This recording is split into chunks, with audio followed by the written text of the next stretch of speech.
Before we get started, please like and subscribe. Let me know where you're watching from, and you can support the channel by clicking thanks or joining. I moved into the house on a quiet Tuesday in late October, the kind of gray afternoon where the sky felt permanently undecided. The realtor had described the place as charming, a word that usually means old problems wrapped in fresh paint. Still, it was affordable, isolated, and far enough from the city that the nights felt properly dark. That was what I wanted. Silence, distance, a place where nothing unexpected ever happened. The house sat at the end of a narrow road with no sidewalk and no street lights. Tall trees leaned inward as if listening. I remember thinking the driveway looked longer than it should have, even though I could see the garage clearly from the street. When I stepped out of my car, the air smelled damp and metallic, like rain that never quite fell. Inside, the house was ordinary, too ordinary. White walls, hardwood floors, a faint smell of dust and something older underneath it. I walked through every room with my phone flashlight on, even though it was still daylight outside. Living room, kitchen, 2 bedrooms upstairs, bathroom, everything was exactly where it should be. The basement door was in the kitchen, tucked beside the pantry. It was a simple wooden door, painted the same white as the walls, with a round brass knob. I opened it without hesitation. The basement was unfinished. Concrete floor, exposed beams, a single bare bulb hanging from a wire. Boxes from the previous owner sat stacked along one wall, all neatly labeled in black marker. Holiday decorations, old clothes, tools, nothing unusual. There was only one door down there, a solid metal door at the far end of the basement. Gray, industrial, no window, no markings. It looked like a utility door, maybe leading to a crawl space or storage room. I assumed it had always been there. I did not open it. That night,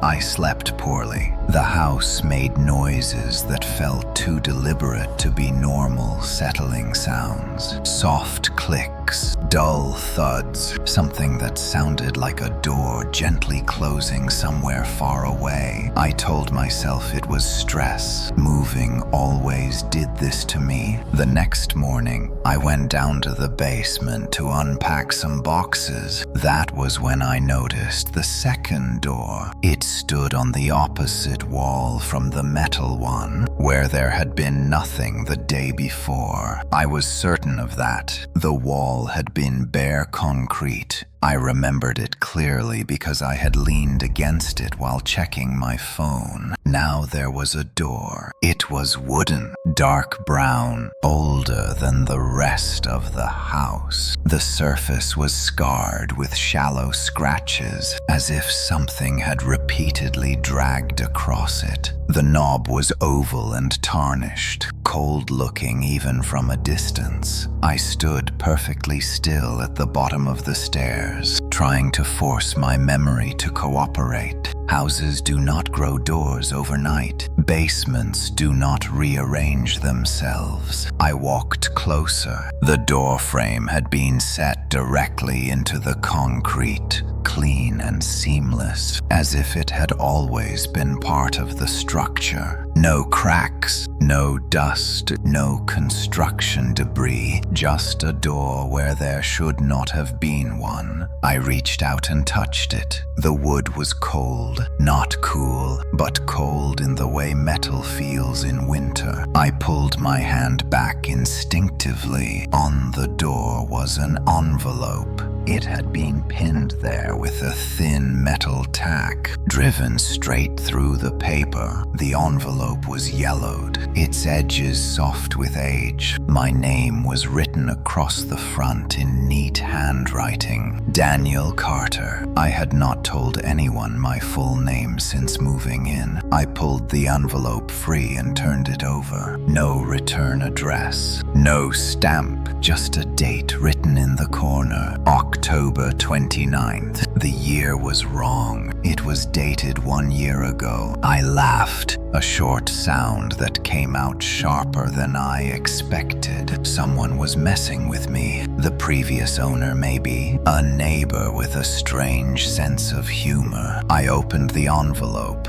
Inside was a single sheet of paper. No letterhead. No logo. Just text. Typed cleanly, evenly spaced. You are invited. Please attend. Do not be late. Below the words was an address. It was my address. And beneath that, a time, midnight. I checked my phone immediately. The signal was weak in the basement, but the time loaded. October 29th. Today, the invitation was dated exactly 1 year too late. I stood there for a long time, staring at the door, the envelope hanging loosely from my fingers. The basement felt quieter than it had a moment before, as if the house itself were listening. I tried the door. The knob did not turn. I did not push. I did not knock. I told myself I would deal with it later, after work, after coffee, after daylight had fully claimed the house again. I went upstairs and left the basement light on. All day, I could not stop thinking about the door. Every sound from the kitchen made me glance toward the basement entrance. The invitation sat folded in my pocket, heavier than paper had any right to be. When I came home that night, the basement light was off. I know I had left it on. I stood at the top of the basement stairs for a long time, listening. The house was silent. Too silent. I went down slowly. The new door was still there.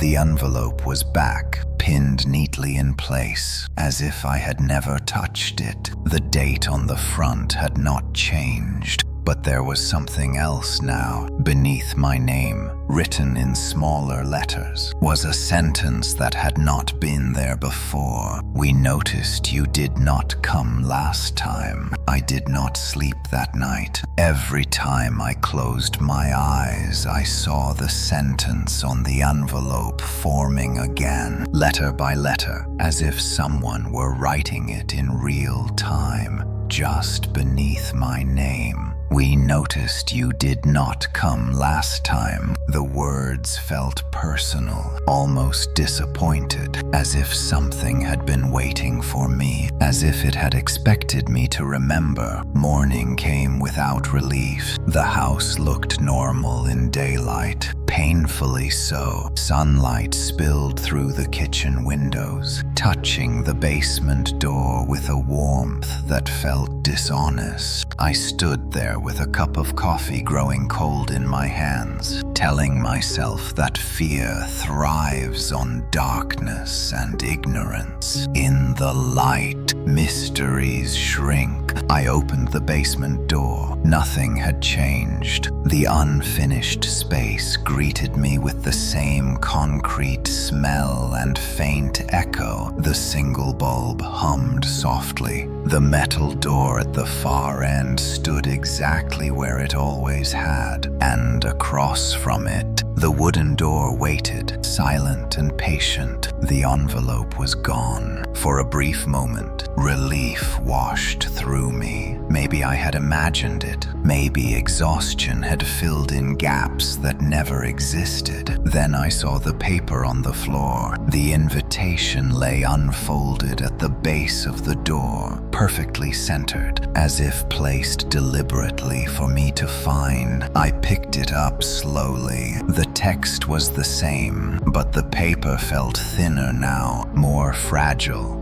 like it had been handled many times. I noticed something new. At the bottom of the page, beneath the time, a line had been added. Second notice, my stomach tightened. I took the invitation upstairs and set it on the kitchen table. I needed answers that did not involve staring at impossible doors. I searched online for information about the house, old listings, archived photos, anything. There was very little. The house had changed owners several times over the last decade. None had stayed longer than a year. Most listings mentioned the quiet neighborhood and affordable price. One comment caught my attention. A review left anonymously on a real estate forum. Basement layout feels wrong. No explanation followed. I tried searching the address with keywords like door and basement. Nothing useful came up. I almost closed my laptop when I noticed a local news article from 3 years ago, a missing persons report. The headline mentioned a man named Thomas Hale. The photo showed a tired-looking man in his 40s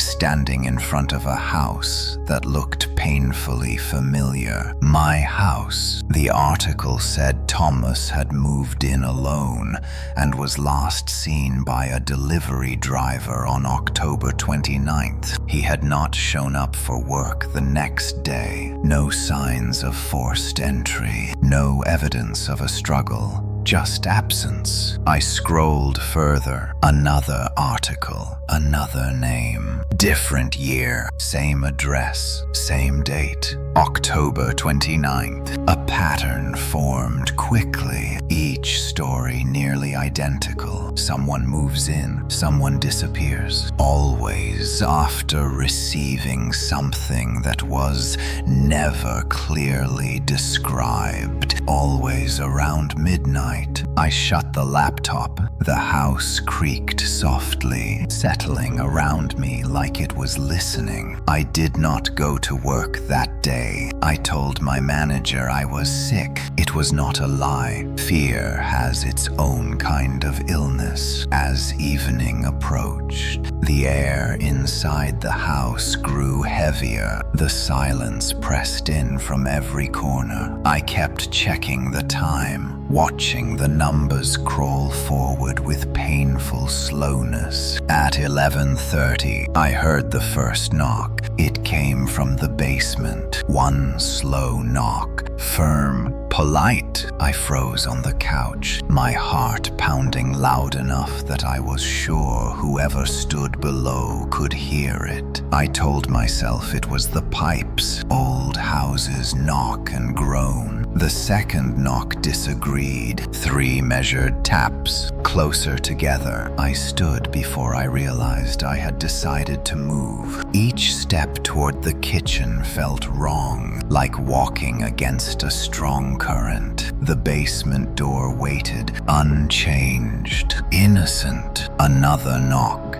this time closer, as if it came from the other side of the kitchen floor. I opened the basement door. The wooden door stood open. I know it had been locked. I knew the knob did not turn. Beyond it was not a room. It was a hallway, long, narrow, lined with doors on both sides. The walls were painted the same dull brown as the basement door, scarred and scratched. Bare bulbs hung from the ceiling, flickering in uneven rhythm. The air that drifted up from below smelled old, like paper and dust and something faintly sweet. At the far end of the hallway, a figure stood with its back to me. It was tall, unnaturally still. It turned slowly. Its face was familiar. Too familiar. It was my face, not exactly as I looked now, but close. Paler, thinner, eyes sunken, as if sleep had been optional for a long time. It smiled.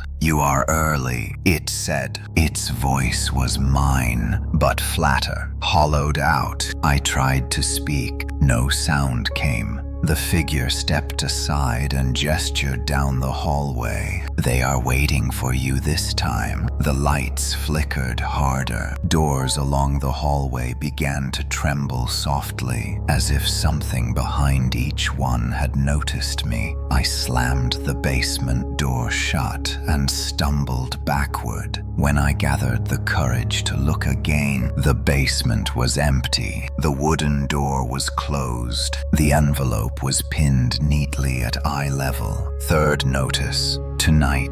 After that night, I stopped pretending the house was normal. I did not call the police. I did not tell friends. There are some experiences that resist explanation, that shrink when spoken aloud. I knew instinctively that describing the hallway or the thing wearing my face would make it sound like a breakdown, and if someone believed me, truly believed me, they might come here. I could not let that happen. The envelope stayed on the basement door. Every morning it greeted me with the same quiet certainty. Third notice: tonight. The words did not fade. They did not change. They waited. I tried to leave. That afternoon I packed a bag and loaded my car. The engine started without trouble. I backed out of the driveway and drove toward the end of the road. Halfway there, my phone vibrated. No signal. That was strange. I had lost service in the basement before, but never outside. The road ahead shimmered, bending slightly as if viewed through heat. I slowed, my hands tightening on the wheel. With each foot forward, the world seemed to repeat. The same trees, the same mailbox with a crooked post, the same patch of cracked asphalt. I was driving in a loop. I stopped the car and stepped out. The air felt wrong, thick and resistant, like walking underwater. When I turned back toward the house, it stood closer than it should have, looming at the end of the driveway as if it had moved while I was not looking. I got back in the car. The engine would not start. I carried my bag back inside and locked the door behind me, though I did not know what I hoped to keep out. The house felt pleased. As evening fell, sounds began to travel through the walls. Not knocks this time, but whispers, soft enough that I could not make out words, only intent. They came from the floor, from the basement. I tried to drown them out with music. The sound warped, slowing and stretching until the voices underneath became clearer. Names, not just mine. Thomas Hale. Another name followed, then another, each spoken with the same careful patience, as if being read from a list. I shut everything off. At 9 o'clock, the basement light turned on by itself. The switch clicked audibly from the kitchen. I stood frozen, staring at the doorway. I told myself I would not go down there again. Whatever waited below had already shown me enough. The light flickered twice. Something scraped against the basement ceiling. Slow, deliberate. I went down. The wooden door was open again. Beyond it, the hallway stretched longer than before. The bulbs cast deeper shadows, swallowing the floor between pools of light. Doors lined the walls, each marked now with a small metal plaque. Names, dates. I walked forward despite myself, my footsteps echoing too loudly. I recognized some of the names from the articles I had read. Others were unfamiliar, but all shared the same final date, October 29th. A door near the beginning stood ajar. Inside was a room that looked like a living room frozen in time. Furniture covered in thin layers of dust. a television playing static. On the wall hung a calendar. Every page displayed the same date, October 29. I backed away, my breath shallow. Another door was open further down. This room was different. It was my living room. Every detail was exact, down to the stain on the carpet and the crooked picture frame. On the couch sat someone with their back to me. I knew who it was before they turned. He looked like me, older, his hair threaded with gray, his eyes dull with exhaustion. "You should have come the first time," he said without looking away from the dark television screen. "What happens if I don't?" I asked. He smiled faintly. "You stay." He stood, and for a moment his outline blurred, as if he were not fully anchored to the room. Behind him, shapes shifted in the shadows. Other people watching. They all thought they had more time. He said, "1 year feels generous." "It isn't." The lights flickered violently. Every door along the hallway began to open. Hands reached out, faces pressed forward, mouths moved in silent warnings. "Midnight is close," the older version of me said. "Someone has to take your place." I ran. The hallway stretched and twisted, doors slamming shut behind me. The air thickened until breathing felt like work. I could hear footsteps matching mine, just out of sync. I burst back into the basement and slammed the door shut. The envelope was waiting, pinned neatly. The words had changed. Final notice. Acceptance required. The time beneath it read 11:59. I stared at the envelope until the numbers on the clock began to blur. 11:59. The house felt like it was holding its breath. Every sound was amplified. The ticking clock, the hum of the refrigerator, my own heartbeat pounding too fast in my ears. Acceptance required. The words pressed into my thoughts, heavy and final. I did not know what acceptance meant, only that refusing it had already failed. I pulled the envelope free and turned it over. For the first time, something was written on the back.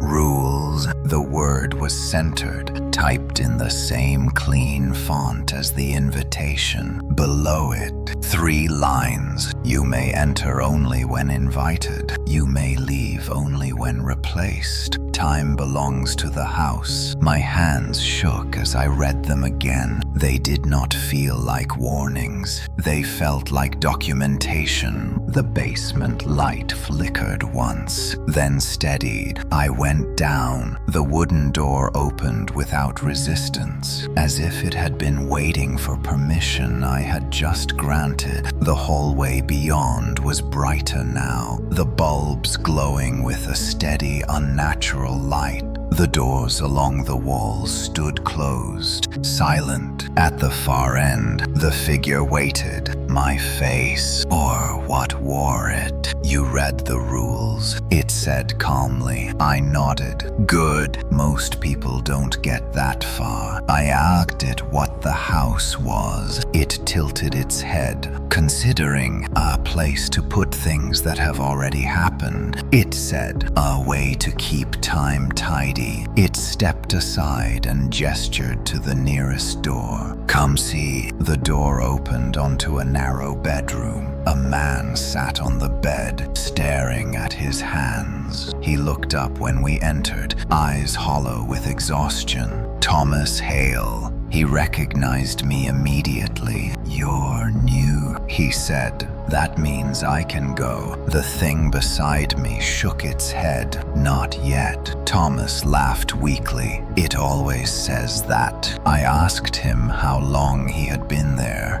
"A year," he said. "Or a night." wait. It doesn't matter. Time doesn't move right once you're inside. The walls of the room were covered in scratches, not marks of violence, but tally marks, hundreds of them. Thomas followed my gaze. You forget days, you forget nights. You start counting just to prove you're still here. We left him there. Another door opened. Inside was a woman standing at a window that showed nothing but darkness. She turned when she heard us. She was smiling. I accepted early, she said. That's the trick. Don't fight it. Her smile never reached her eyes. The thing wearing my face closed the door. They all tried something different. It said, leaving, hiding, destroying the door. None of it matters. I asked what happened when someone was replaced. It stopped walking. They leave. It said, into the house above, into your life, into your time. The words settled slowly. The doppelganger smiled at me. You've already met one. I thought of the older version of myself. The tired eyes, the warning. That was you, it said, or what you'll be if you stay. We reached the final door. It was larger than the others, darker, the wood almost black. My name was etched into the plaque.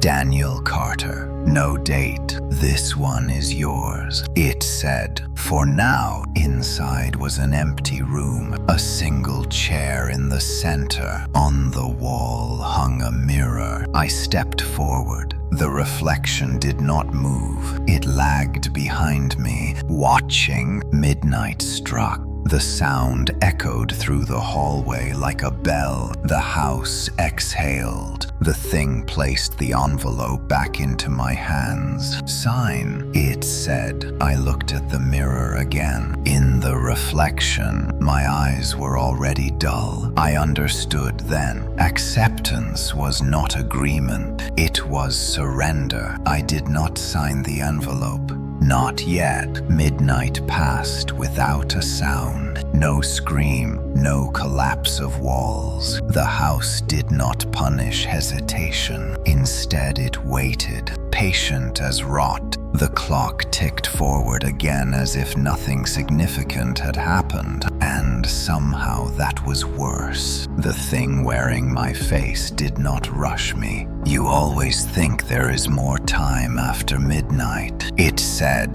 That is how the house survives. The hallway dimmed, the lights lowering until everything felt farther away. Doors that had been closed began to open slowly, one by one, as if responding to an unseen schedule. You wanted to know what happens when someone refuses. It said, come see. The first room belonged to a woman named Eleanor Price. She sat at a small table, carefully folding the same piece of paper over and over. Her fingers moved automatically. Skin split and raw. Blood stained the creases, but she did not react. She looked up at me with sudden clarity. Don't wait, she said. Waiting is the worst part. I asked how long she had been there. Longer than I remember, she said. I didn't sign. I thought if I delayed long enough, the house would get tired. She laughed softly. It never does. The thing closed the door. The house hates unfinished business. It explains when you refuse replacement. Time collapses inward. You stay awake. You stay aware. Another room. A man paced in tight circles, muttering numbers under his breath. The walls pulsed faintly, expanding and contracting like lungs. He tried to break the door. The thing said casually, tried fire too. The room bore the evidence. Blackened scorch marks, warped metal, each attempt frozen mid-failure. The house corrected him. I felt something shift under my feet. The hallway floor was not solid anymore. It felt like standing on a surface stretched too thin. trembling under accumulated weight. "How many are there?" I asked. "As many as needed," it replied. We reached a room that felt different before I even saw inside. The door stood open. Inside was chaos. Furniture overturned, walls torn open to reveal layers beneath layers, each scratched with different handwriting, dates, apologies, warnings, please. At the center of the room knelt a man clawing at the floor. He looked up. His face was identical to mine. Not older, not tired. Me now. "This is what happens when you try to replace yourself," the thing said. The man screamed when he saw me.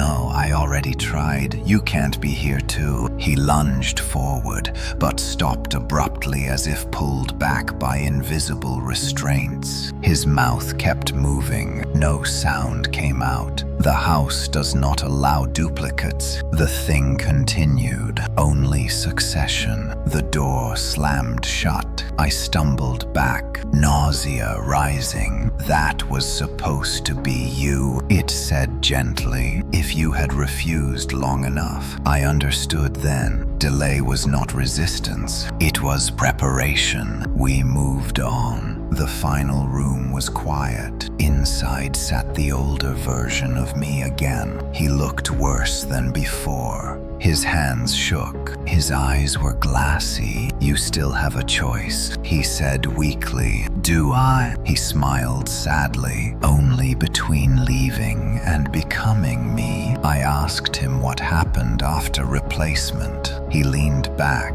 "You go upstairs," he said. "You wake up in your bed. The house looks normal again. You tell yourself it was stress or a dream, and slowly you forget. Until the next invitation." I remembered the loops, the missing people, the dates. "This house does not kill," I said. "No," he replied. "It recycles." The thing placed the envelope on the chair between us. The paper looked thinner now, almost transparent. I could see the words from the other side bleeding through. "Acceptance required." I realized something then. The house did not need consent. It needed continuity. I picked up the pen. The moment the tip touched paper, the hallway exhaled sharply. Doors slammed shut. Lights steady. The thing smiled. "Welcome," it said. I stopped and wrote a different name. The pen froze in my hand the moment the ink settled. The house reacted instantly. A violent shudder ran through the hallway, strong enough to knock me off balance. The lights burst into erratic motion, flickering between blinding white and absolute darkness. Somewhere far below, something screamed, not in pain, but in protest. The thing wearing my face staggered back. "That has never happened," it said. The envelope burned hot against my palm. The paper darkened around the name I had written, the letters sinking into the fibers as if being swallowed. The air thickened, pressing against my chest until breathing became a conscious effort. "What did you do?" it asked. I did not answer. The hallway warped, stretching and compressing like a living organ. Doors rattled violently. Metal plaques fell to the floor, clanging loudly before dissolving into dust. "Time belongs to the house," the thing repeated, louder now, strained. But something was wrong. The rule felt fragile. Cracks began to form along the walls, thin lines of light seeping through like veins. Behind them I saw movement, not people, shapes, twisting and folding in ways that hurt to look at. The older version of me screamed. His door burst open and he collapsed into the hallway, clutching his head. Blood trickled from his nose. "You broke the order," he gasped. Now it can't decide. The house roared. The sound traveled upward, through the basement, through the walls, through the foundation itself. Above us, I heard furniture sliding, glass shattering, the quiet, normal house tearing itself apart. Doors flew open all at once. The rooms inside bled together, collapsing into each other. Living rooms merged with bedrooms. Hallways twisted into staircases that led nowhere. Time folded inward. People poured out, dozens of them, men and women from different years, different decades, all wearing the same hollow expression of prolonged waiting. Some cried, some laughed hysterically, some simply stared. The thing raised its hands. "Stay where you are," it commanded. No one listened. They surged forward, pushing past me, clawing at the walls, at each other, desperate to escape. As they moved, their bodies flickered, phasing in and out of solidity. The house cannot hold this many unresolved timelines. The older me shouted, "It needs a clean handoff." He looked at me. "You need to finish it." I backed away. The mirror room exploded outward, shards of glass raining into the hallway. Each shard reflected a different version of me, screaming, smiling, dying. I realized the truth. The house was not alive. It was an algorithm, a system built to prevent endings. Every replacement reset a variable. Every acceptance stabilized the equation. I had introduced an error. The thing wearing my face lunged for the envelope. We struggled, identical hands grappling, skin cold against skin. Up close, I could see the seams in it, hairline fractures where expressions did not quite align. It whispered desperately, "If the cycle breaks, time floods back in. Everyone dies at once." I wrenched the envelope free. "Good!" I ran. The basement stairs reappeared through the chaos like a mirage. I climbed, each step heavier than the last. The house fought me, shifting angles, stretching distance. Behind me, the hallway collapsed inward. The scream rose again, louder, layered with hundreds of voices overlapping into a single, unbearable sound. I reached the kitchen. The clock on the wall spun wildly, hands blurring. The basement door slammed shut on its own. The house fell silent. I stood alone in the kitchen, gasping. Everything looked normal. The refrigerator hummed. The windows showed night. The clock slowed, then stopped. 11:59. On the kitchen table lay the envelope. Blank. Morning came without sunrise. Light filled the house, but it did not come from outside. The windows showed a pale, unmoving gray, like a photograph left too long in the sun. I stood in the kitchen staring at the blank envelope, waiting for something to change. Nothing did. The clock remained frozen at 11:59. No sound came from it. Time had stopped pretending. I tried the front door. It opened. Outside, the street was empty. The trees stood perfectly still. No wind, no birds. The world felt paused between breaths. I stepped onto the driveway and felt resistance, like pushing against thick air. Each step away from the house required effort. Behind me, the house watched. I returned inside. The basement door was gone. In its place was a smooth stretch of wall, painted white, still faintly warm. I pressed my palm against it, half expecting it to open beneath my touch. It did not. I searched the house room by room. Everything was where it should be. No extra doors, no flickering lights, no whispers, only the silence. It followed me everywhere, heavy and deliberate. I sat on the couch and waited for fear to return. It did not. Instead, there was a dull sense of responsibility settling into my bones, the kind that comes after a disaster, when someone realizes they survived by accident. I checked my phone. No signal, no notifications. The date displayed was October 29th. I turned the phone off. At some point, the television turned on by itself. Static filled the screen before resolving into an image.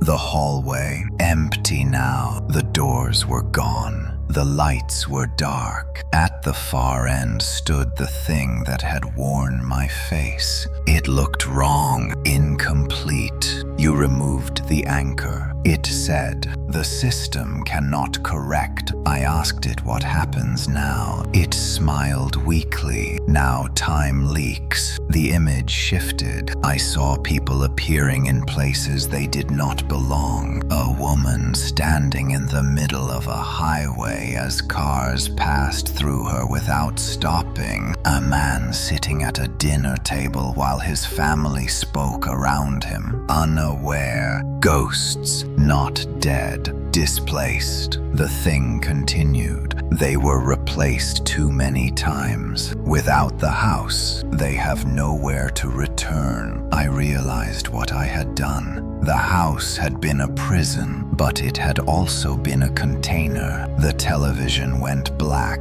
The silence returned, deeper than before. That night, the world moved again. The clock ticked forward. Midnight passed. Then 1 minute after, time restarted badly. The lights flickered. The house groaned. Outside, distant sirens wailed and cut off abruptly. I looked out the window. The street was wrong. Houses shifted subtly, not quite aligned with reality. Some were older versions of themselves. Some were newer. The same house occupying multiple moments at once. The cost of breaking the cycle. A knock sounded at the door. I froze, slow, polite. I did not answer. The knock came again. I approached cautiously and opened the door. A man stood there. He looked lost. He held an envelope. My envelope.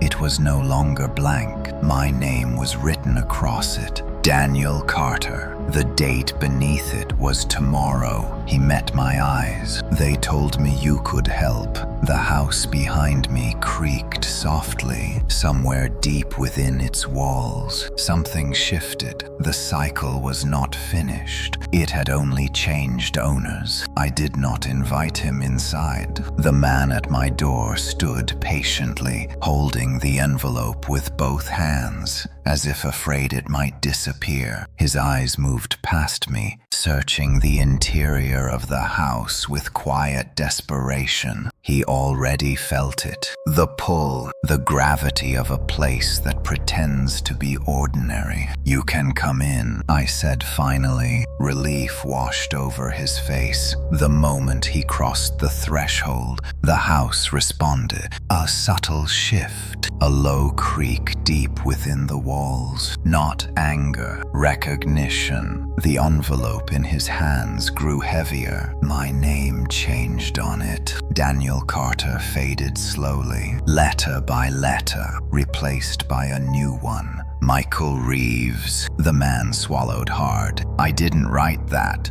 he said. I know, the house chose. I took the envelope from him. The paper felt alive, warm and faintly vibrating. I understood now what the thing had tried to explain. The cycle did not end. It adapted. The rules were gone, but the function remained. I showed him the kitchen, the living room. I avoided the wall where the basement door used to be. He kept glancing at it anyway, as if something beneath the paint was breathing. They told me you could fix this, he said. Who told you? He hesitated. Someone who looked like you. Of course. Night fell quickly. Too quickly. The sky outside darkened in uneven patches, as if time were restarting in pieces. The clock ticked irregularly, sometimes skipping seconds, sometimes repeating them. The envelope rested on the table between us. It was no longer blank. You are invited. Please attend. Do not be late.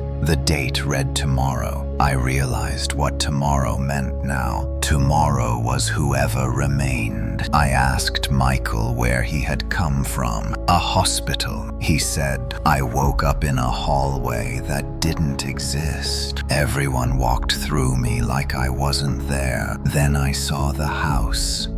Placed another loose thread. I told him the truth. Not all of it, just enough. There is a place here that fixes things, I said, but it costs. He nodded immediately. Anything. That word echoed. The house waited. At 11:30, the wall changed. The paint split silently, folding inward like skin parting. The wooden door emerged, darker than before. No envelope this time.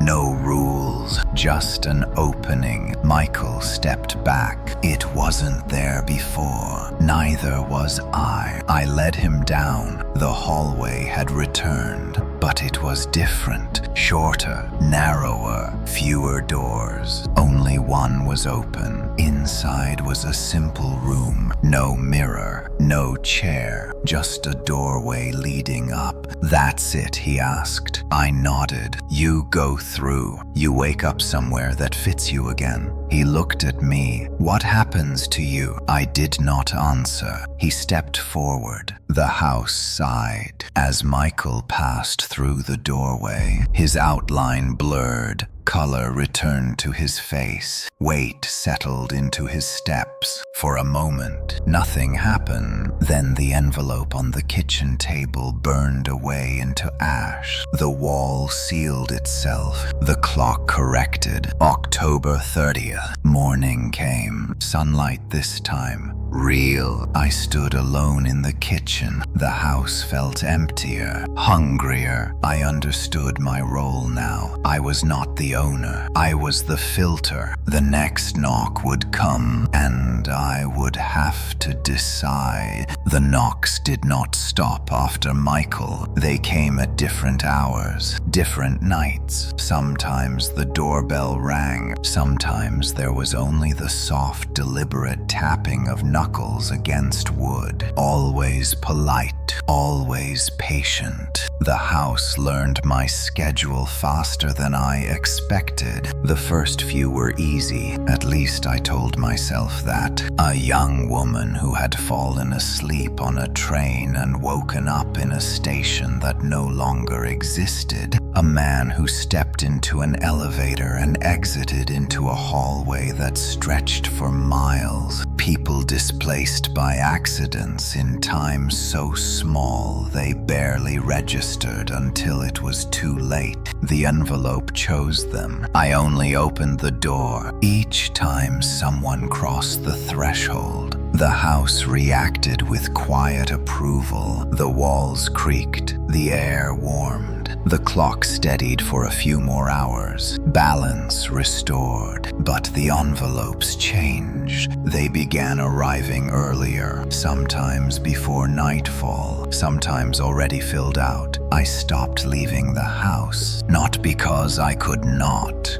but because I no longer trusted the world outside to be stable. Streets repeated themselves, faces blurred. I once saw my neighbor walk past my window 3 times in the same direction without noticing. Time was fraying. The house was feeding. One evening, a woman stood at my door holding 2 envelopes. She was shaking. "They told me you would understand," she said. Her name was Sarah Lynn. The envelopes were identical except for the names. One was hers. The other belonged to a child. My stomach dropped. I asked where she had gotten them. She looked away. "The hospital," she said. "The pediatric ward." Everyone else was frozen. I did not invite her inside immediately. The house creaked. Hungry. The rules were gone.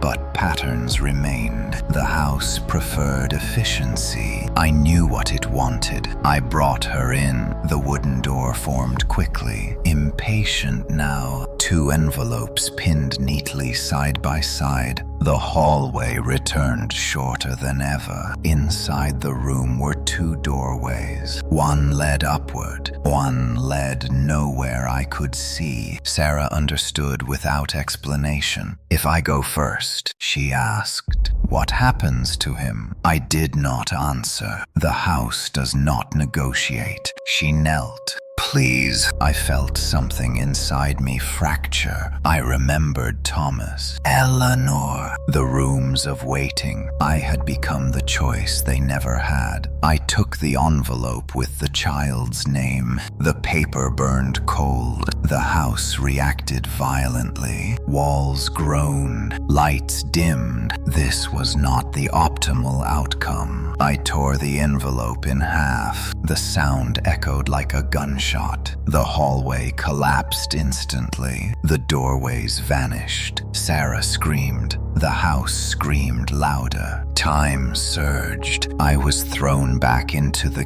kitchen. The front door slammed shut. Outside, sirens wailed endlessly. The clock spun, then stopped. October 29th. Again, on the table lay a single envelope. My name. The house had made its choice. I realized the truth too late. The house does not need permission. It only needs resistance, and it punishes it. The basement wall began to breathe. The wall did not stop breathing. Each slow expansion pulled the air toward it. Each contraction pushed it back out like a tired lung. The paint cracked in fine lines that spread outward, mapping veins across the kitchen. I backed away until my shoulders hit the refrigerator. The envelope with my name on it lay still on the table. Daniel Carter. The date beneath it flickered between today and tomorrow, unable to decide. The house had chosen. I felt it settle around me, heavier than before. The silence returned, but it was no longer empty. It was attentive. I tried to leave. The front door opened,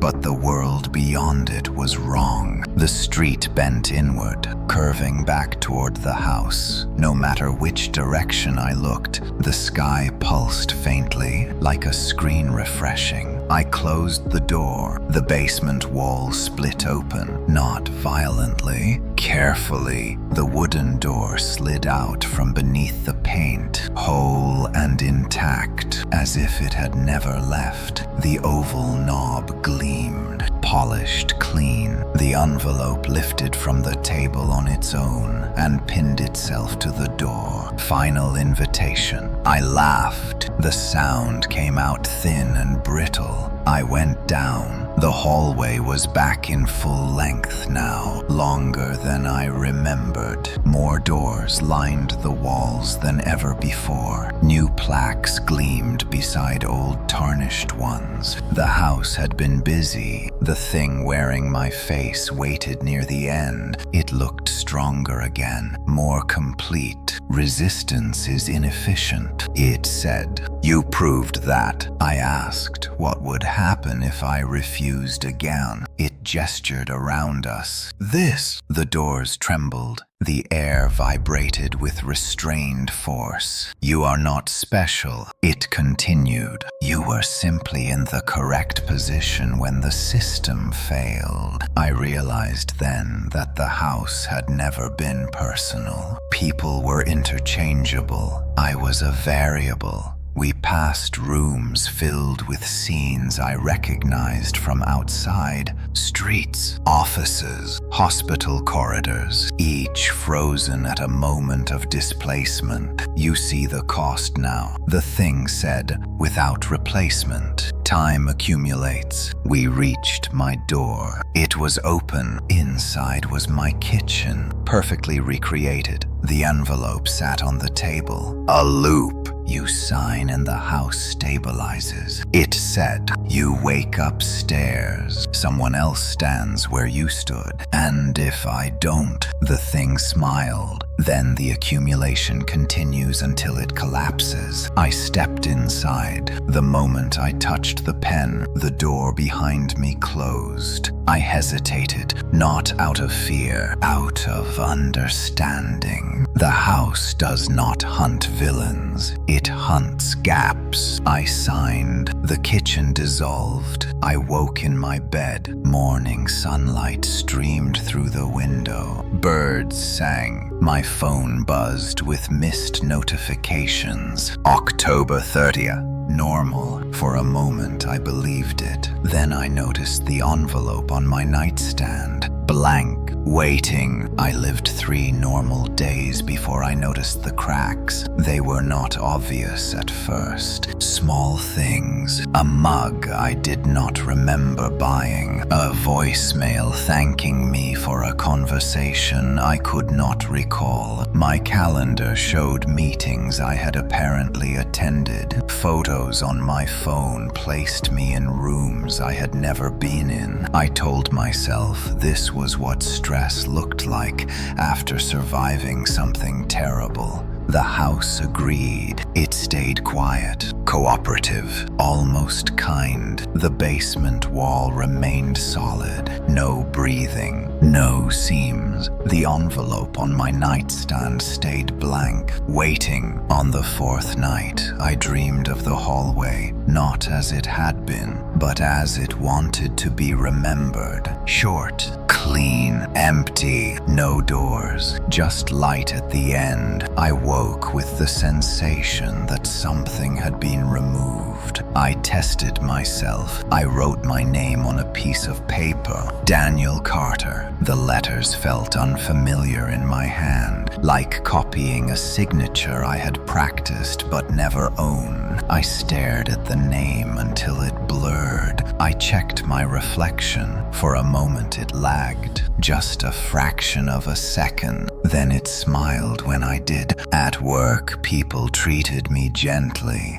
Too gently. Conversations skipped beats. Colleagues filled in details before I could ask. My manager thanked me for my flexibility during my absence. What absence, I asked. He frowned and changed the subject. That night, the television turned on by itself again. This time it showed my house. From outside, the camera angle was impossible, hovering just above the trees. The image zoomed slowly toward the front door. The thing wearing my face appeared on screen, calmer than ever. You are stabilizing, it said. Memory alignment is in progress. I demanded to know what it meant. It tilted its head. You cannot hold contradictory timelines in your mind. Something must be trimmed. Scenes flashed across the screen. Thomas Hale counting marks on the wall. Eleanor folding paper until her fingers bled. Sarah screaming as the hallway collapsed. Each image blurred, softened, then faded. You remember outcomes, the thing said. not processes. I felt panic rise. What happens when there's nothing left to trim? It smiled. Then you are ready. The image cut to static. I noticed then that the envelope on my nightstand was no longer blank. A single word had appeared. Soon, I tried to write everything down. Notes filled pages, names, dates, rules. But when I looked back at them an hour later, whole sentences were missing. Ink faded as if it had never dried. The house was editing me. I began recording myself instead. Videos stacked up on my phone. Each night I explained what was happening. Each morning I watched them, or tried to. Some files would not open. Others ended mid-sentence. In one video I watched myself pause, look off screen, and smile at something I could not see. That smile terrified me. On the 6th night, I found a new photo on my phone. It showed me standing in the basement. The door was behind me. My hand was on the knob.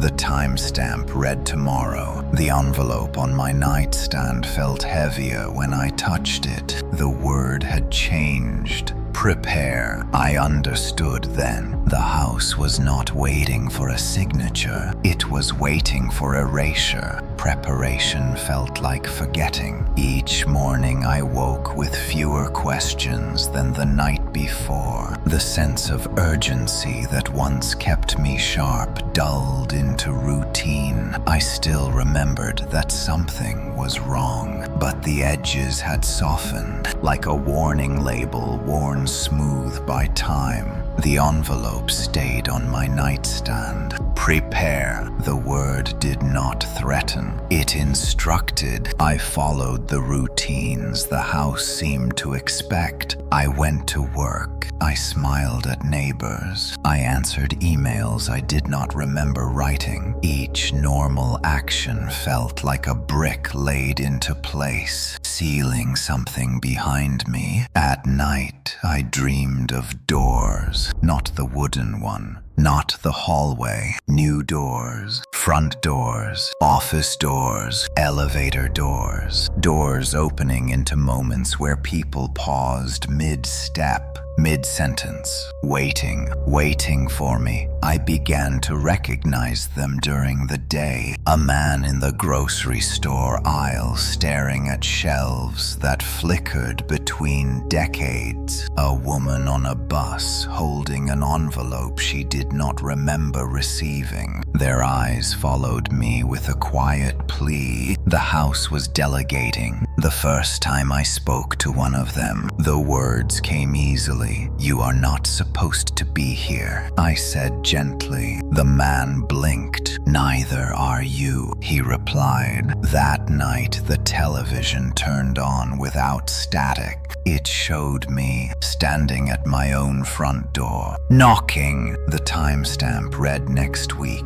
"You are almost aligned," the thing said from behind the image. "Soon you will not need reminders." I tried to resist. I forced myself to reread my notes, to replay the corrupted videos, but the fear they once sparked felt distant, academic, like reading about someone else. The envelope grew heavier. One morning I woke to find a suit hanging in my closet that I did not own. It fit perfectly. Another morning the envelope had changed again. Tomorrow, the basement wall pulsed faintly, just enough to be noticed. I understood what preparation meant now. I was being emptied to make room. On my final clear night, I recorded one last message. "If you are watching this," I said. Then I did not stop it. "Do not trust the house. Do not trust me." When I watched it back,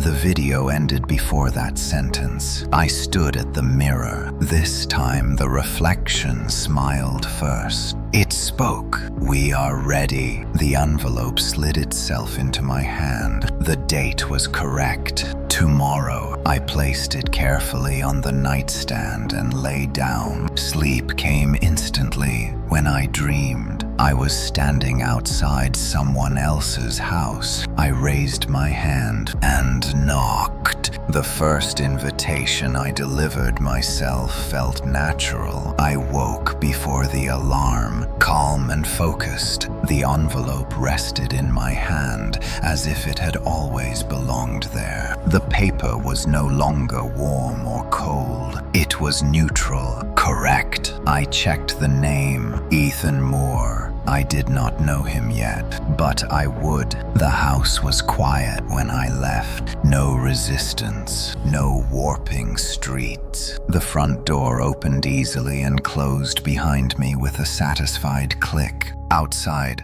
the world functioned again. Cars moved. People walked. Time behaved. That was the reward. I found Ethan Moore by noon. He sat alone at a small cafe, staring at his phone with growing frustration. I recognized the look immediately, the moment when someone realizes the world has slipped half a step out of sync.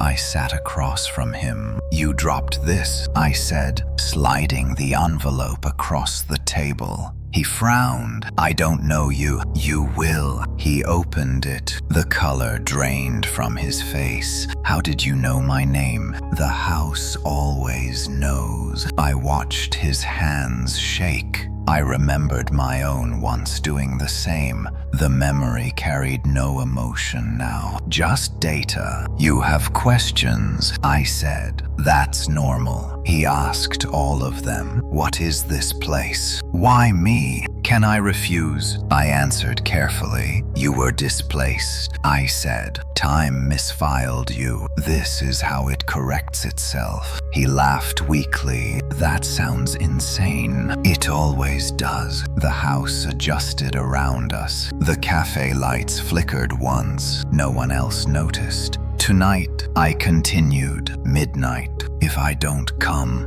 I met his eyes. "Then you will wait." That word still worked. I stood and left before he could ask more. Back home, the basement wall had already softened. The wooden door emerged smoothly. Proud of its purpose, I prepared the house, cleaned the kitchen, straightened the chairs, placed the envelope holder neatly by the door. Ritual mattered. At 11:45, the knock came. I opened the door without hesitation. Ethan stood there, pale and sweating. "I knew you would come," I said. Inside, the house breathed steadily. The hallway was shorter now, efficient. Only one door waited. I guided him gently. "This will fix it," he whispered. "Yes." The doorway opened upward. He stepped through. The house exhaled, balance restored. I returned to the kitchen. On the table lay a new envelope, another name. I felt satisfaction. Then something unexpected happened. The envelope hesitated, the name blurred, and for a brief moment, I saw my own. Daniel Carter. The house corrected it quickly, but the flicker lingered. I realized then I was not finished being replaced. I was being trained. Control is an illusion that only feels real when it is about to be taken away. After Ethan, the invitations came faster. Names appeared without hesitation. Dates aligned cleanly. The house responded with efficiency I had never seen before. Fewer flickers, shorter hallways, doors that opened upward without resistance. I told myself this meant stability. I was wrong. The first sign was the echo. When I spoke inside the house, my words returned to me half a second late. Not a reflection, a response, as if someone else were testing my voice. I stopped speaking aloud. The second sign was the mirror. My reflection began completing movements I had not started yet, a smile forming before I felt it, a blink arriving early, each correction small enough to ignore if I wanted to. I did not want to. The envelope on the table appeared one morning already opened. No name, just a time, midnight. I felt something tighten in my chest. That day, the world resisted me. Doors took longer to open. People hesitated before responding. Traffic lights lingered on red. Time was no longer smoothing my path. I understood then. I was no longer optimizing the system. I was being tested. That evening, I heard footsteps in the house that did not belong to me. Slow, familiar. They came from upstairs. I stood in the kitchen holding the envelope as the steps descended. Each one landed with deliberate certainty. He appeared in the doorway. Me, not the calm guide, not the incomplete shadow. This version was perfect. Clothes pressed, eyes clear, expression neutral. "You've done well," he said. I demanded to know who he was. He smiled slightly. "The finished iteration. The house is ready to move on." I asked what that meant. He gestured around us. Caretakers burn out. Filters accumulate bias. Eventually, the system requires replacement. My envelope warmed in my hand. "You are not being punished," he continued. "You are being succeeded." The wooden door formed behind him without sound. I tried to step back. The floor resisted. "Tonight," he said. Midnight. The envelope slid itself from my fingers and pinned to the door. My name appeared. Daniel Carter. The house breathed deeply. For the first time in days, I felt fear, real fear. I asked if there was another way. He tilted his head. "There always is." He opened the door. The hallway was different. 2 doors waited. One led upward, one led down. "Choose wisely," he said. I looked at my reflection in his eyes and realized I did not know which one I already was. The doors did not label themselves. One rose with a gentle incline, framed by clean light that did not cast shadows. The other sank into a darker angle, the air around it heavy and close, as if the hallway were exhaling downward. They waited without sound. The finished version of me did not rush. "Most people assume up means escape," he said, "and down means consequence." I asked him which one he had chosen. He smiled. I chose correctly. That answer meant nothing. That was the point. The house leaned in, attentive. I could feel it measuring my hesitation, calculating probability. Choice was not about morality here. It was about continuity. I stepped toward the downward door. The floor loosened under my feet, granting passage. The air thickened but did not resist. The finished version watched with interest, not concern. As I descended, the hallway shifted into a stairwell carved from memory. Each step carried a scene. A living room paused mid-argument. A hospital corridor frozen with alarms silent. A child standing alone with an envelope too large large for their hands. The cost ledger, I realized. Down was accounting. At the bottom waited a room shaped like a junction. Doors branched in every direction, each marked with a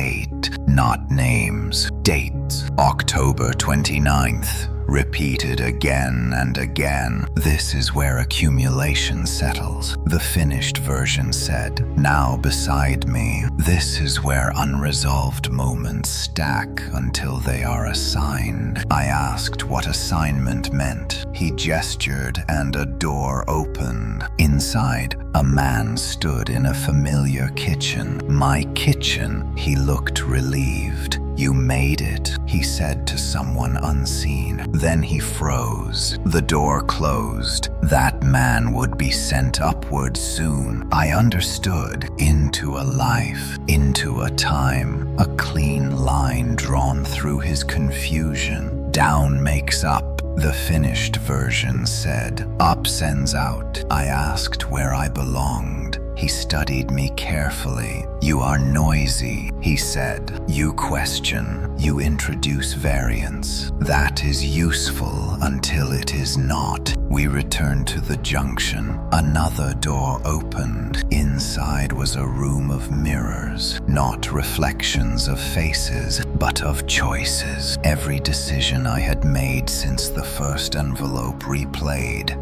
As branching paths, lines thickened where the house approved, lines thinned where it resisted. I saw the moment I tore the envelope in half. The line shattered into fragments that bled into every other path. You see, he said gently, you taught the system something it cannot forget. I asked if that was why he was here. Yes, to replace me, he nodded, and to replace what you broke. We climbed back toward the hallway. The upward door waited, brighter now. One more truth, he said. There is no door that leads out. I felt the weight of that settle. Up is erasure, he continued. Down is labor. I asked which one he had chosen again. He did not answer. The house hummed softly. The envelope appeared in my hands without warning. Blank.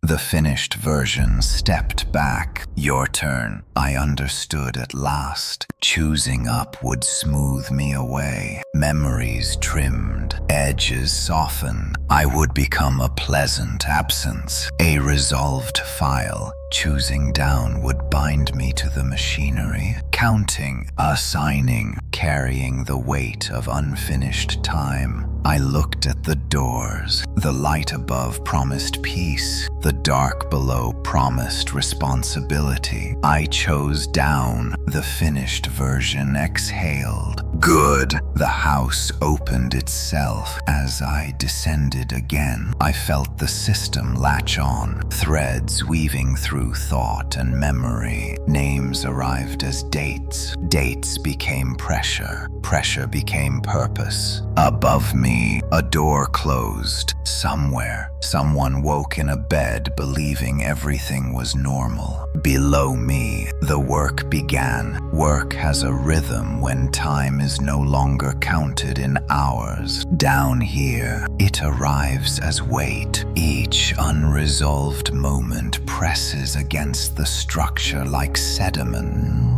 Days do not pass, they accumulate. I learned to feel the difference between a single displaced second and a life that had slipped entirely out of sequence. The house taught me without speaking. Names no longer came first. Dates did. Pressure followed. Then images, brief flashes of where a correction was needed. A train platform where no train arrived. A bedroom where a man woke every night, convinced it was the wrong year. A hospital hallway that never reached an exit. I assigned. A door opened upward. The pressure eased. This was the job. At first, I tried to remember who I had been. Daniel Carter. The name name still surfaced occasionally, like a label on an old file. It mattered less each time. Identity creates bias. Bias creates instability. The system does not tolerate that for long. I was not alone. Others worked here too, figures moving through the lower corridors, their outlines blurred by purpose. We did not speak. Communication was unnecessary. The work aligned us. Sometimes I sensed hesitation from one of them, a pause before assignment. Those were the moments that worried the house. Variance. One such pause rippled through the structure like a fault line. A child. The pressure was light but sharp. A sudden spike. An anomaly. The images that accompanied it were fragmented. A birthday cake, a school hallway, an envelope clutched too tightly. I delayed. The system noticed. The corridors dim. Weight increased everywhere. Warnings, not punishment. I made the assignment. The door opened. The pressure released. But something remained. A residue.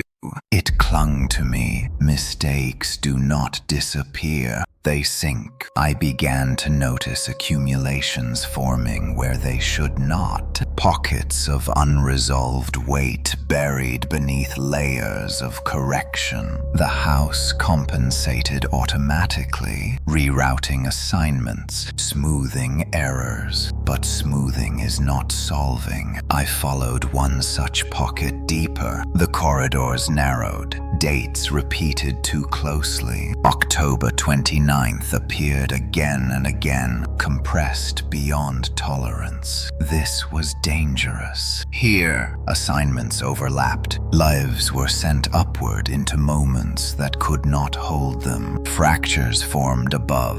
Glitches. Memories bleeding sideways. I flagged it. The house acknowledged. Correction in progress. That was when I heard it. A knock. Down here. Polite. Measured. Impossible. I turned. At the end of the corridor stood a door I had not assigned. It was wooden, old, scratched. The same door. The pressure surged. I understood. The system was not only correcting the world, it was correcting me. The door opened inward. Light spilled out, warm and familiar. A kitchen. My kitchen. The table. The envelope.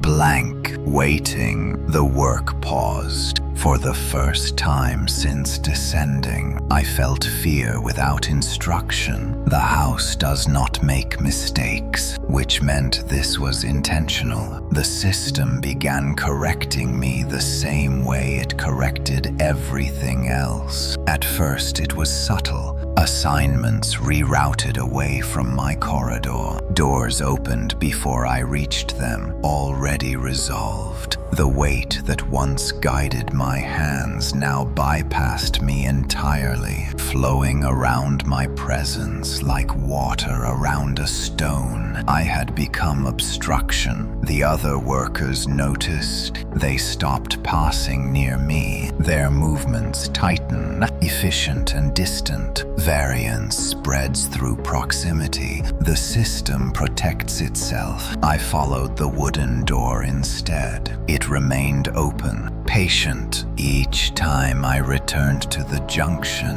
it waited in the same place, unchanged by new assignments or pressure shifts. It did not belong to the system. That was the problem. Inside the kitchen, nothing aged. The clock above the sink was frozen at 11:59. The light through the window never shifted. The envelope remained blank on the table, absorbing the silence. This room was not a memory. It was a checkpoint. I understood then that I was not being punished. I was being recalled. The system does not erase its architects, it reintegrates them. Pressure surged through the corridors. Dates stacked too quickly. Assignments collided. The house compensated by tightening tolerance elsewhere. Above ground, that meant people began noticing. Reports surfaced. Missing hours, shared dreams, the same door appearing in different basements across the city. Contagion. The system traced the source. Me, I felt it before I saw it.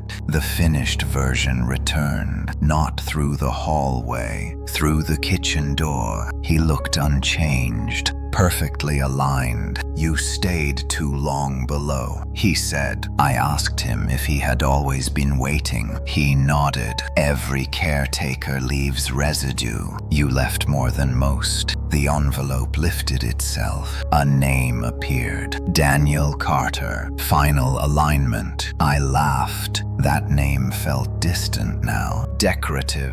He stepped aside. The hallway beyond the kitchen stretched upward and downward simultaneously, folding space into a single vertical line. Doors appeared along it, bearing moments from my past. Childhood bedrooms, first apartments, offices, places I had passed through without understanding their significance. This is where identity collapses, he said, where correction completes. I asked if there was any way to stop it. He considered. You could refuse. The word carried no power anymore. Refusal is logged as error. He continued. Error becomes pressure. Pressure becomes reassignment. The house hummed louder. I saw workers below pause as the structure shifted around them. You taught the system to hesitate once, he said. That is why it cannot simply delete you. I understood. I was not a mistake. I was a precedent. The envelope slid across the table toward me, blank again, waiting for my input. I thought of the child,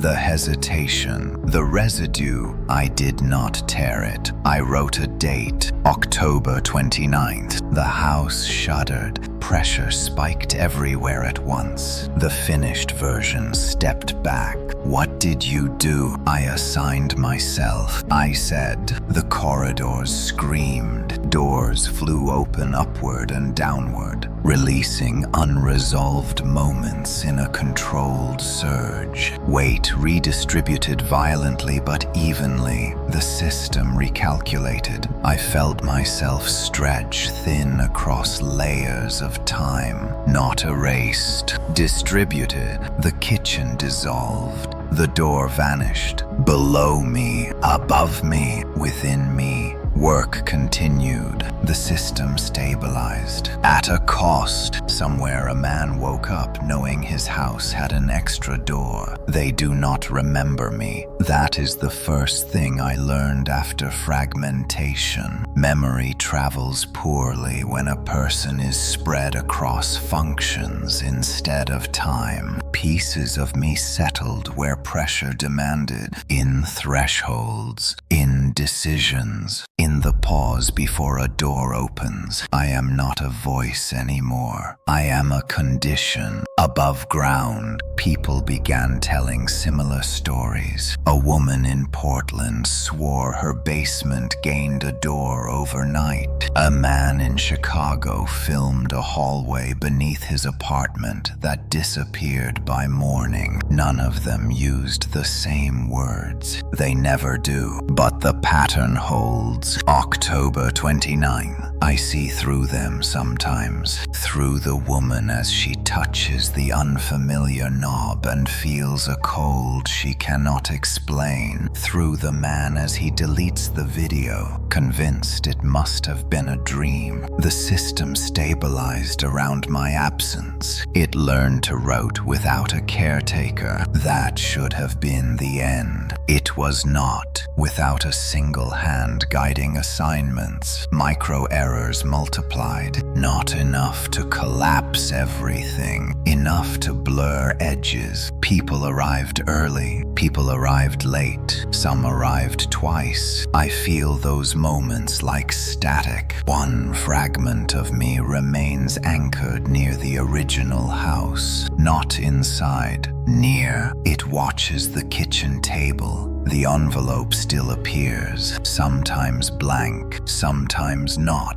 A new family lives there now. They repainted, replaced the cabinets. They laugh too loudly in the evenings. The house waits. The child finds the door first. Children always do. He calls it the quiet room. He sits in front of it at night listening. One evening he opens it. The hallway is shorter than it used to be. Efficient. I feel pressure spike across the network. The system reacts. It does not know why. Fragments of me activate. Whispers hesitation into the child's mind. Another delays the door upstairs from opening. Another presses warmth into his memory of his mother's voice. Not enough. The envelope pins itself to the door. The name is not his. It is his father's. I feel the choice approaching. This is how it happens now. No invitations. No explanations. Just alignment. The father wakes with the sense that something is wrong with the house. He stands in the kitchen staring at the basement wall, heart racing for no reason he can name. The clock reads 11:59. I try to speak. The system translates me into coincidence. A flickering light, a dropped glass, a thought that says, wait. The father opens the door. The hallway breathes. Above ground, elsewhere, another fragment activates. A woman freezes at a train platform. A man wakes in the wrong year. The load redistributes. I understand now. I did not stop the cycle. I diversified it. Somewhere a door appears that should not. Somewhere someone stands before it, believing it is their fault. I am not a person anymore. I am the delay, and delays do not last. Convergence feels like pressure, remembering itself. For a long time, the delays held. Fragments whispered. Coincidences intervened. The system absorbed the strain and redistributed it in small, harmless ways. Lost keys, missed trains, sudden urges to turn around. But delays stack. When enough of them align, they stop being invisible. The first rupture appeared on a Thursday. A commuter train outside Denver stopped between stations and refused to move. Not from mechanical failure. Every system reported green. The doors would not open. The clocks inside the cars froze at 11:59. Passengers described the same sensation. Waiting. Someone knocked. Not on the doors. On the walls. Above ground. In basements across the city. Doors appeared within minutes of each other. Not one. Dozens. Some wooden, some metal, some unfinished frames set directly into concrete. The system panicked. I felt it as a tightening everywhere at once. Fragments of me pulled toward each other like filings to a magnet.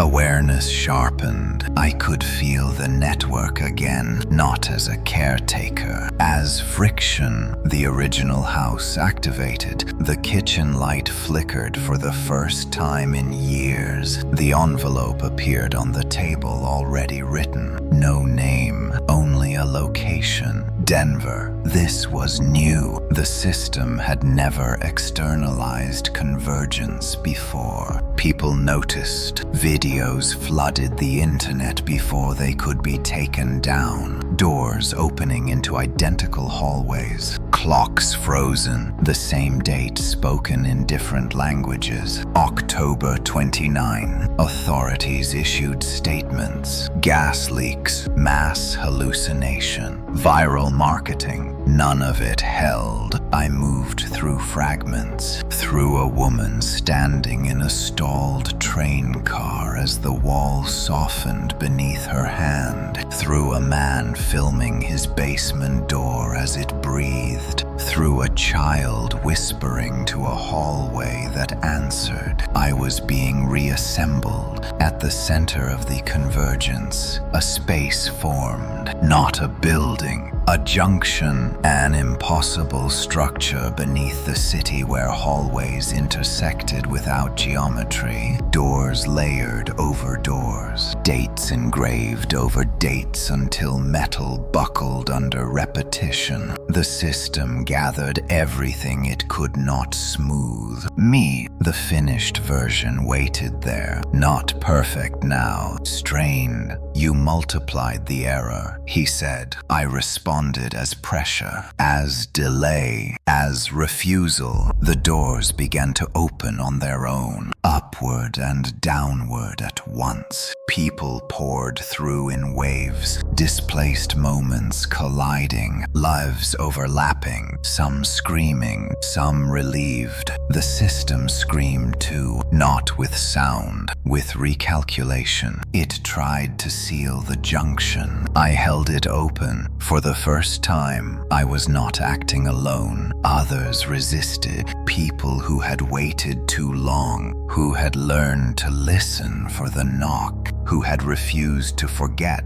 They felt me. They leaned into the delay. The junction expanded. Above ground, clocks restarted out of sync. Trains lurched forward. Basement doors slammed shut. But not all of them. Some remained. Cracked. Breathing. The finished version looked at me. This ends us both, he said. I answered with the only truth left. It already did. The structure collapsed inward, not destruction, compression. The system folded convergence back into the world, scattered, unstable. I fragmented again, but this time with intent. Somewhere a person stands before a door and hears a thing. Somewhere a clock reaches midnight and keeps going. Somewhere the knock never comes, and somewhere else it comes twice. After convergence, the world did not end. That was the cruelest part. Cities continued to function. People went to work. News cycles moved on. The system survived by becoming quiet again. Not fixed, just subtle. The doors that remained stopped announcing themselves. They learned restraint. Some appeared only when no one was watching. Others formed slowly over weeks, blending into walls until they felt inevitable. A door that had always been there. Once you noticed it, I am everywhere.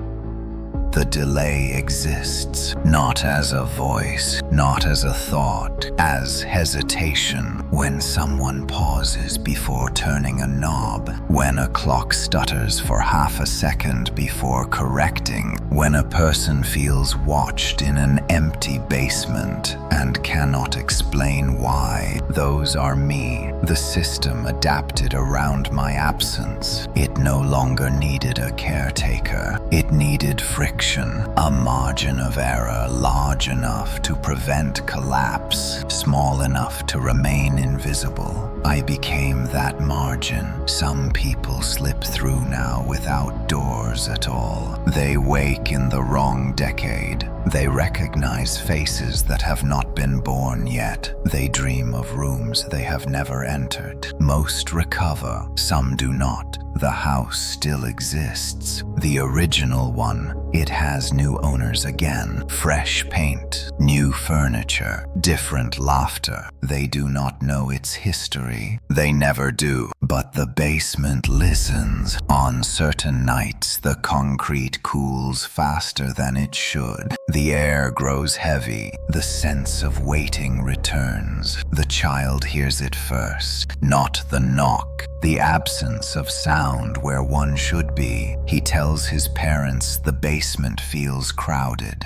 They laugh. The clock in the kitchen freezes for less than a second. No one notices. Somewhere else, a woman stands in front of a door that should not be in her apartment. She feels relief instead of fear. She has been waiting a long time. The system allows that now. Choice redistributed. I am no longer fighting it. I am guiding probability, ensuring no single moment bears too much weight. But mistakes still happen. They always will. Sometimes two delays overlap. Sometimes a door opens when it should not. Sometimes the knock comes twice. When that happens, fragments of me pull close. Memory sharpens. I remember the kitchen, the envelope, the name Daniel Carter. That name still exists. On a file, on a deed, on a forgotten piece of mail inside a wall. It belongs to no one now. The system prefers it that way. Tonight, somewhere, a man stands in his basement, staring at a door that was not there yesterday. An envelope waits. No date, no instructions, just a name. Not his, not yet. If he opens it, the system will adjust. If he does not, the delay will stretch. Either way, the world continues. That is the true horror. Not the door, but how easily everything survives it. The story ends here. Thank you for watching and listening to the whole story. Please subscribe to the channel and turn on the bell to listen to the next stories.